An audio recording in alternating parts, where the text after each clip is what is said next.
तो यदि दो इवन फंक्शन, ठीक है ना, गुना कंडीशन में रहे तो उसका वैल्यू जो आता है एक इवन फंक्शन आता है। इवन फंक्शन समझना, ठीक है। दूसरा कंडीशन क्या है, यदि एक ऑड फंक्शन रहे, ऑड फंक्शन, और दूसरा इवन फंक्शन रहे,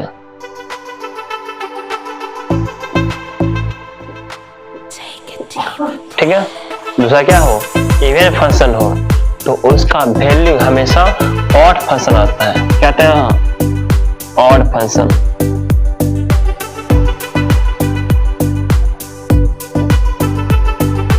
समझ लिए। तीसरा कंडीशन है, यदि दोनों ऑड हो, ऑड फंक्शन हो और ए भी ऑड हो, दूसरा भी ऑड फंक्शन हो,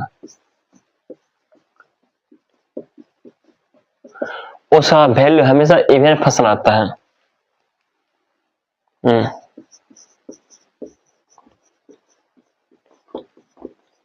समझ लो, यह सबसे बड़ी की बात है, आपको सवाल में देखने के लिए मिलेगा ऐसा सवाल, ताकि दो वेरिएबल फंक्शन गुना कंडीशन में रहेगा, तो आप उसको बनाने की कोई जरूरत ही नहीं है।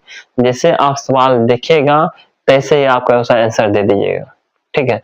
जैसे आप एग्जांपल बताते हैं, ठीक है, दो वेरिएबल फंक्शन या कुछ ऐसा रहेगा, जैसे कि बताते हैं, मैंने से ए लिखते हैं, कुछ संख्या रहेगा, यदि यहाँ पे sine power 4x into cos power 5 रहेगा, dx रहेगा, तो इसका बनाने की कोई जरूरत ही नहीं है।